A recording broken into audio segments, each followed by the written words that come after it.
Welcome to Around Town here in the capital city and in the month of May, and all getting ready. The leaves are coming out, and boy, all the kids in school are starting to dream of that last day in June.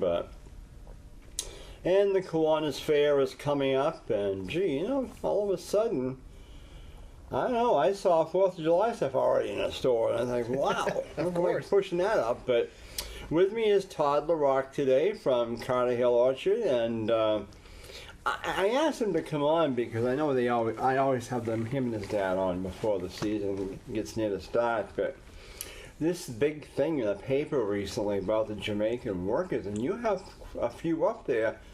How are you going to handle? How are you handling this thing? Is it going to work out? 4 of our guys just came in yesterday. So. Oh, really?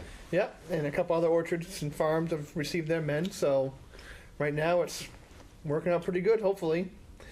And how many do you normally have, though? We get 4 usually around the 1st of May, and we get 3 more usually 1st of August. So we have a total of 7 now. And they live up there. They live up there, yep. Huh. We provide housing for them. Now, see, I thought you had more than that. No. But did you have to go through a lot of red tape this year because of what Trump's been yapping about? Nothing more than usual for our guys. There's other ones for restaurants and hotels and stuff. They've been having a little harder time, but most all the farmers have gotten all their guys on time so far this year. Well, you mentioned restaurants. I've noticed lately in Concord, there's a lot of different nationalities in these restaurants working. I'm surprised. Yeah. I know for years, what was it? Of course, not Vino's, but there was one in town. Maybe Common Man. I don't know. But anyway, there was one in town. There was a lot of them. There was quite a few of them. Yep. And then when I've been up to Hart's Turkey Farm up there in Meredith, there's quite a few there. Yes, it's hard to find employees year-round or part-time to fill all those jobs, so they look where they can to keep the positions filled. But with him taking on such a big thing this year about the immigrants coming in, it's like I wonder if anybody got in to help you out. Yeah, that we did. That program seems to be okay so far, but. And these are the same ones you've had year after year. Same ones we've had year after year. Yep. So what are they doing now that you would need them this early? Oh, we're gonna still have to prune some peaches, some apple trees. Gonna start planting in a couple weeks.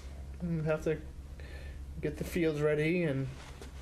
Planting for what? Oh, we'll start planting end of the month. We'll have to plant for the pumpkins and squash. Really? This early? No, end of the May. Okay. But we still have to get the fields ready and finish our pruning of the trees and. I'm curious. When I've been up there, where is the pumpkin patch?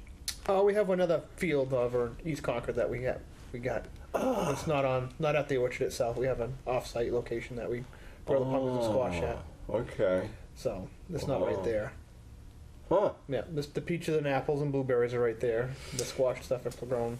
I'm surprised, really, when you talk about East Concord. I am surprised over there on Mountain Road that maybe your farm, or somebody hasn't tried to either rent the old Blood Farm property over there or something, because now with him passing away so quickly, it just sits there. I think some of the land's for sale now, actually. Yeah, it is. Yeah. And of course you can't, supposedly there's an easement on that property that you can't develop it. Well. Because I know he wanted to put houses on there and they said no. They allowed him to build one. Yep. And that was it. So I don't know how they're getting away with it. I don't know, unless wasn't all under easement, but if it's not all under easement, they can. If it is, then they won't be able to. Yeah. Supposedly there was an easement put on that property that no had housing. To stay as agriculture. Well, if it's that way, then I'm sure some dairy guy or someone will take over the fields for corn or hay or something like that. Because they had started putting some cows in over there last year, the past couple of years, and then nothing. As a kid, I can remember we'd drive up that way to go to get my dad when he worked for the old tannery. Yes. And you'd see the cows on both sides of the road. Mm-hmm. Boy, he had quite a farm up there. They did. Boy. They did. And then, of course, next door was that where they had the bulls or whatever they were there until. But anyway, that's getting away from your apples and stuff. But you know, I didn't realize you had pumpkins. I mean, how many do you think you plant over there? Oh, we have a 12-acre field, and Wow. So we grow carving pumpkins, sugar pumpkins, you know, squash over there. So. What kind of squash? Oh, acorn, butternut, buttercup, some blue Hubbard. Buttercup and Buttercup. butternut. Butternut. What's the difference? Butternut's the longer brown runs. Buttercup's the brown green ones. Oh. You see a lot more butternut than you do see buttercup. And then the acorn are the small green ones that are ribbed. They're the ones that have I won't say like a mushroom, but they're like, that's what those are. Yeah. Blue Hubbard. Blue Hubbard, no big blue ones. I know it, yeah. You know, they're about a long time. I was never a squash eater, either summer squash or winter squash. It was just something I never liked. It's good for you. Oh yeah, wonderful. But I have got into eating a little bit of the, oh gosh. I used to think it was like a, well, it had like the round column, then it had the fat in the bottom or something. What's that? Is that which one's that? Butternut. Butternut. Butternut. Yep. That one is the one I think. That was the one I think I like. Don't they at times slice that and put like brown sugar and maple syrup or something? That's the acorn. Well, that's the acorn. That's the acorn. That's the acorn. You cut it in half and bake it like a potato almost. Yes. Yeah, that's the acorn one. Yeah, those are good. Yeah, I like it. I like it. Of course, it's fattening, but I like the way they do that. But we used to grow. I remember we used to put Blue Hubbard and the butternut, and then there was another one that was kind of all ribs, not ribs around it. Oh, it wasn't a circle, but it was. It had, like rubbed all around. Yeah, that's the acorn. That's the acorn. That's the acorn has the rib and. Yeah. Yeah. That butternut's still the most popular. Not a lot of people buy Blue Hubbard anymore, but some people do. It's just so big and bulky they don't know really how to do it. Yeah. They don't know what to do with it. So, but we still have some people that like it, so we grow some. But butternut is still the. Of course, that's big for Thanksgiving anyway. That it is. Squashes and that and Christmas. But. Right, that's when we sell a lot of it. So when the apple trees, how do they survive the winter? Right now the plums and peaches are all in bloom. Really? Yep, and next few days, depending on how warm it is, the apples will all be in bloom. So really? Right now it's looking really, real good. Even the apples and stuff. Even the apples and stuff. A lot of rain. But. We had a lot of rain. We could use a couple some sunny days, but it turned out kind of nice this afternoon, so that's good. Yes. Looks like tomorrow and the next couple of days won't be too bad, but a couple nice warm days, not too breezy. Get the bees out there and help pollinate the. Are they out now, the bees? Somewhere? They are. Yeah. Yeah, you can see them in the trees, but they don't like the rain much, so they stay inside when it rains. But peaches is having real good bloom, the plums, and the apples are looking like they're going to have a good one too. But we still got to get through all the way through summer, so. Your dad, I know you were always talking about planting some new ones, but are you going to do any new apples this year? Or? We got nothing really new. We got 500 trees coming in of some Paula Red, which already have some Zest Stars, some 2 early varieties. Right. You said you got 500 trees coming in? Mm-hmm. New. Yep. But they won't do nothing this year. No, it'll be 3 or 4 years out. Really? But you got to keep rotating and. And what do you call them? Zestar? A variety called Zestar. What the heck is that? It's just an earlier apple. It comes out mid-August. Paula Red looks a little bit like a Mac. Yeah. But Zestar, is that an eating apple? Yep, it's an eating apple. Yeah? Yep. What does it taste like? Is it crunchy? It's crunchy. It sweet? It's semi-sweet. It's crunchy. Would you compare it to a Delicious or to a Macintosh or Portland? More Macintosh, a sweeter apple, not like a Delicious. People. Where does that come from? We buy them from a nursery that grows. No, but I'm saying is where would that apple come from? I'm not sure where it originated from. Yeah, but I've never heard of it. Never heard of it? No. No, it's been around for a little while. Well, I have too, but I'm not going to antique. But I'm still in the days of Max and Cortland. Max and Cortland. Well, we get and some Northern Spy and Baldwin. Well, we get some and Max. We get some, Gravestein and all that. we got no Mac trees coming in. We got plenty of Mac still, but we got some Cortlands still coming. Some McCowans. Yeah, that one is a fairly new one, but that's a combination of what, a Mac and a Cortland? No, a Jersey Black, something like that. A what? Jersey Black, or there's a Mac and another one. Really? Yeah. I figured. And But it's nice eating. That's a good apple. What about Empire? Empire, I don't know what their origin is, but it's another good. It's New York, isn't it? Western Ridge, or is propagated that Washington in Cornell. State? No, it's from Cornell, down Cornell University. Oh, yeah. You know, so it was one Cornell came up with. Yeah, that's a good eating apple. Is it really? Yeah, I like that's a good eating apple. McCowan's a good eating apple. Cortland's are good for baking. But Cortland is a good eating one too. I've had Cortland. Some people like to eat them. Yeah. Some people think they just aren't as good for eating. A lot of people just buy them for baking. Really? But we've got to. Because we've eaten Cortland, and to me they remind me of a Mac. You think so? Yeah. I bought some in there. They're very good eating apple, but the ones I don't like are the Delicious. I never liked Red Delicious or Golden Delicious. Not red, especially Red Delicious. Not much flavor in them. No, they're very kind of very bland. Yeah, they're very. Golden Delicious at least they have a little better flavor, but still nothing. Golden. Yeah, they're a little better, but they're not a real popular variety anymore. People like the Honey Crisp and the newer varieties more than the. So the winter we had, even though it was tough at times, and it was stupid at times, it didn't bother. It didn't hurt the apple. No, then it get real cold. That's when it gets real below 13, 14, below zero is when it really starts affecting the trees. And luckily didn't have anything like that this year. I mean, the maple producers, I felt so bad for them. I mean, my gosh. Those maple trees must have wondered what in the heck is Mother Nature doing to us. A lot of them started tapping early, and they kind of went lit for several months. And they said December. Some of them were tapping. I said December. Yeah, I heard a lot of January, and then they had some good runs, and it slowed down, and they had some more pickup. So I don't know how they're ending up because it must be over with now. It's over with now, but. But they must. Some of them said they by the end it was evened out. They had a fairly decent run, but there's always ups and downs.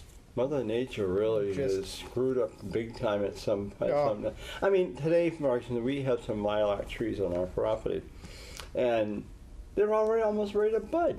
And I can remember as a kid, we would never get lilacs until Memorial Day. Yeah.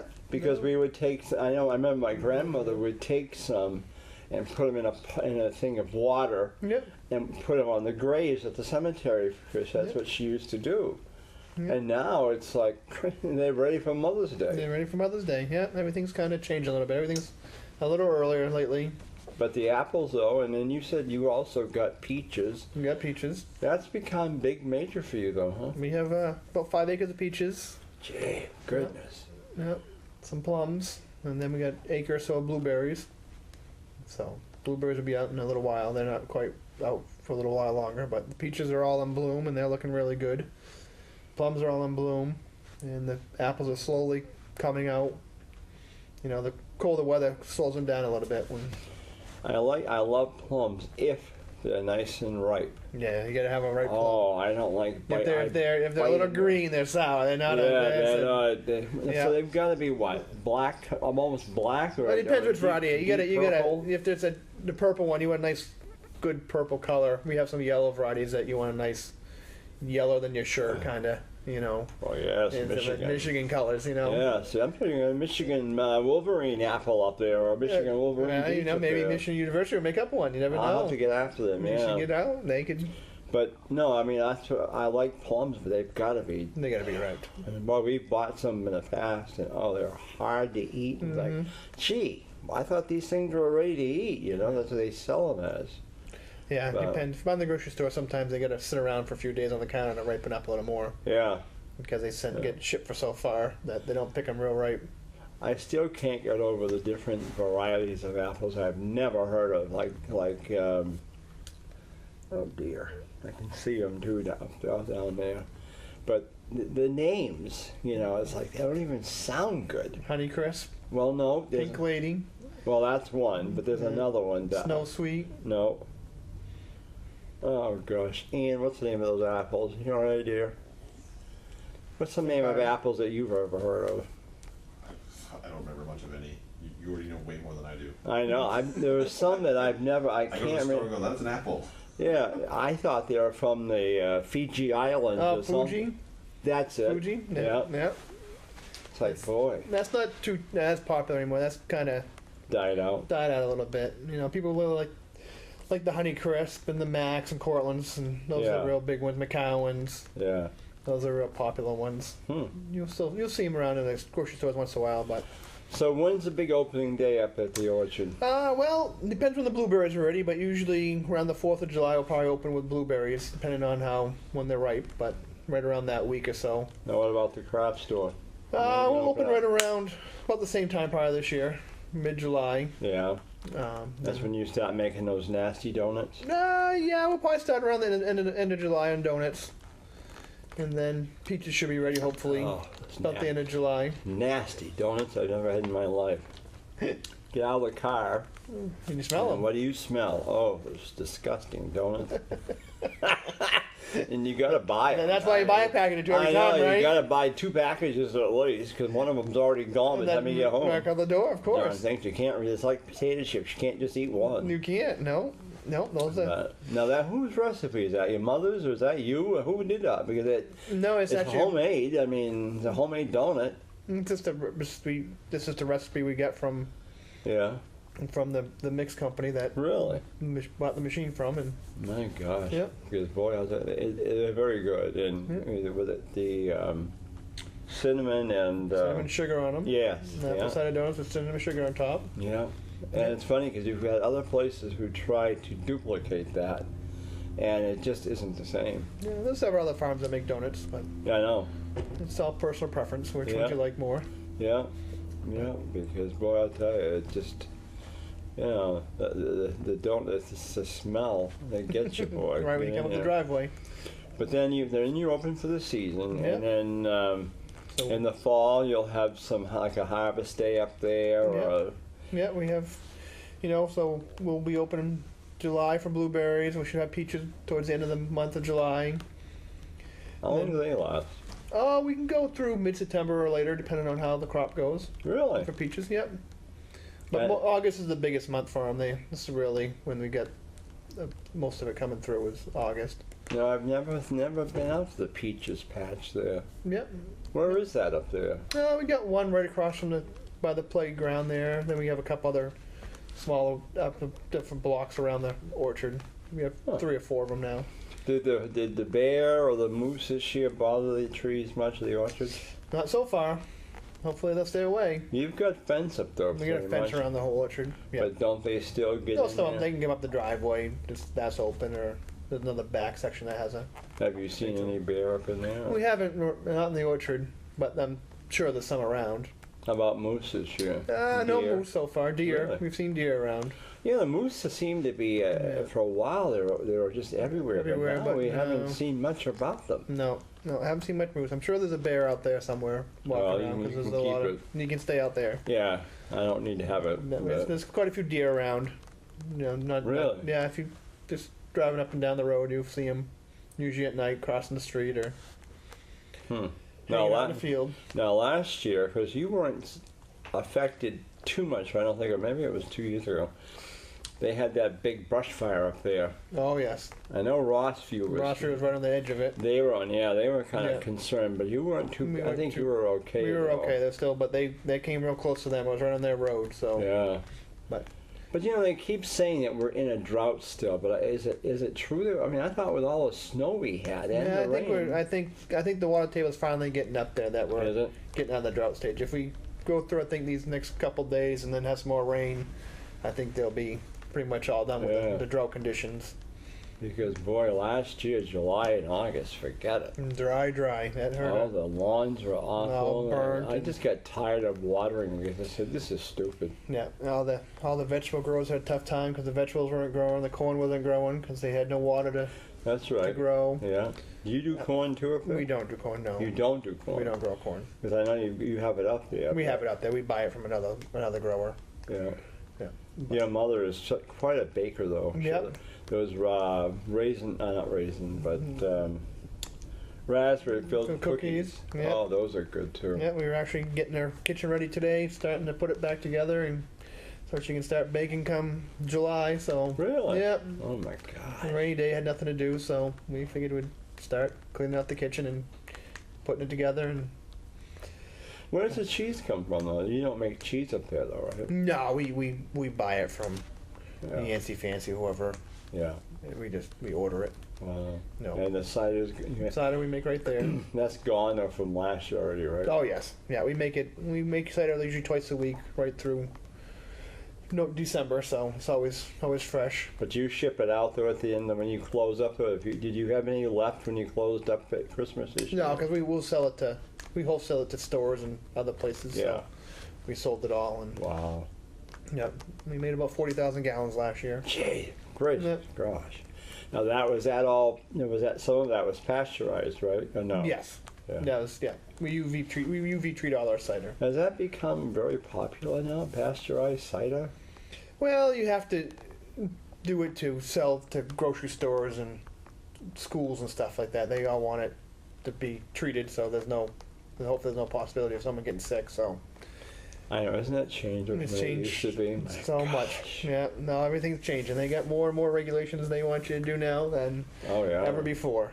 Mm. So there's always new rules coming out every year about more things they want you to do, and just trying to keep everything safer than it was before. Hmm. But Now, you still got your bird station up there. I know Still got the people bird station, climb yeah. up there and watch for hawks. Or whatever they're yeah, looking usually the Audubon comes 1st of September and stays through about the mid of November and count the hawk migration for the for. season. Really, they can tell. I guess that's what they say. Hmm. Yep, and they usually have a person up there every day counting the birds, and they'll teach you about it and talk to you about it. And Oh. so And you start your tractor rides up there. we start the tractor ride usually the weekend after Labor Day and go through Columbus Day. Yep, pretty much the pick your own season. Usually we start pick your own Labor Day weekend and run through the weekend after Columbus Day. Now, are you going to be going to the different fairs at all with exhibits or no? No, You we do don't. anymore? No, we don't anymore. Just too much time now. We just get too busy. When I saw in the news today about Rochester Fair, Yeah. they're having major problems, but I guess they're going to I don't know if they're going to downsize it, but they're not going to be open as many days like they used to yeah. be. Yeah, Well, really, that's a long time. it's a long time. For a New Hampshire, I mean, the Big E is something else, but Yeah, for a New Hampshire fair, that's a real long fair. usually 3 or 4 days and is that's about just enough. about it. That's yeah. enough. You've had everyone come through that you want. And they go through what, 10 days or more? Yeah, like a good week plus. Yeah, it's just too many, It too is. long. Yeah. It's just people go once or twice and that's it, and they've seen enough. Hmm. Hopkinton Fair is only 4 days long, and that's plenty long enough for them. Yeah, because they had also gone through 5 days at one point. Mhm. They were opening up Wednesday or Thursday. Thursday, and go through Monday. Yeah. I think now they're just doing Friday through Monday. They are back to I that. think they're just back to that. I'm not sure, Yeah. but yeah. Well, I mean, you figure there's just so much money can go around. Well, I mean, if I remember right, the state used to subsidize the fairs or something. they might have. I don't remember that. There was a big thing I remember years ago because the Grange was so involved with it, and for some reason, the state there stopped giving money to the agricultural department for the fairs to help subsidize them or something. Yeah. And there was a major outcry of it. I'll have to do the research on that again because that was a big outcry. Yes. Yeah. They all wanted if they were because there was Plymouth Fair that Mhm. gave up, Canaan Fair, Yeah. that was one. Seems like there was another one in there. But there's so many fairs that people just didn't have time to go and show them all. You know, it takes a lot of time and effort for these kids to bring their 4-H, yeah. their 4-H kids for their cows and horses and all this stuff and sheep and pigs. You know, they gotta spend the whole time there and be away from home. And I still say you should add a petting zoo up there. no petting zoo. You know how but you do a couple of cows up there and a pony. The new government regulations don't want you to mix agricultural food with animals. So Really? no animals if you can when you grow produce and vegetables. Really? Yeah. Even if you put them over they really rather just have it all separate. Really? Yep. Well, I mean, I can see the point Yep. sometimes. I mean, I've even said something about the farmers market that one time I was down there and I saw dogs there sniffing in baskets. Yep. These big St. Bernards or Doberman pinchers, they had their mouth up on the thing, sniffing the cinnamon buns or whatever they were. And I thought, oh brother. I ain't gonna buy that. No. So I can understand that. So. You know, for safety reasons too. You know. Yeah. I mean, But not everyone likes the animals, so you know you gotta kind of. now you've done well with your dad. Yeah. And do you see your kids following in your footsteps at all, Todd? Well, my son. Maybe one or two of them or something. Hopefully, my son Parker will, but you never know. He's only 10. There's still a long ways to go. Yeah. How many kids do you have? My son Parker's 10, and my daughter Eliana's 7. So That's just two. that's the two. But hopefully, I was going to say because I wondered if it's going to if you've continued down through like with years ago, like the Mastons over in Chichester or the Bartletts. or the Robertsons over in. Yeah. Hopefully they will. You never. I mean, that's what you would like to do, but I know. you can't make them do it if they don't like it. Unfortunately, you know. Well, it's sad because people, you know, I mean, yeah, and I mean, it's like with these grocery stores, not grocery, but the department stores, just go online, order your stuff, and, you know, that's what's putting some of them out of business. Yep. Well, agriculture or the growing of vegetables is a little bit different. Yeah, you can't just You can't order it. You got to be there to do it. Yes, and they're all thinking, oh, I'll just go there. No, it's a little bit more than that. You know, and you can't lose all your farms because you'd have no food coming. Well, and it's too bad they're the ones we've lost. Yep. You know, and I pointed right to the blood farm over there. That's a big one that went out, but I don't know, Todd. It's quite a thing, but it's a big challenge for you. It is. A young guy like you are, and it ties you down. It does. But it still has its rewards for you and your dad. Just like any job, there's ups and downs and everything. Exactly. I get to be outside most of the time and I know. kind of make my own hours somewhat. And Tanned up there, and boy, I'll tell you. But yeah, I mean, it is a beautiful spot up there. it is very good views and. My mother used to love taking that ride up through that area just to go up to the farm. But, Yeah, it's a nice scenic view up there. well, that's great. Well, we're coming to a close here, and we wish you and your family good luck this year in the coming season. And Thank you. You know, we'll be seeing you up there, and we appreciate you helping me out with the Grange last week. And Not a so, problem. Anytime. well, hey, we love having you there. So, with that in mind, think about the couple of months. The Carter Hill Orchard will be opened up, and you keep watching for the blueberries and peaches, and just enjoy the homegrown agriculture and realize how much hard work they do up there. With that in mind, thank you to Ian Marx, my director, and to Todd Larocque, and you have a great day. Enjoy the weather, and see you soon on Around Town.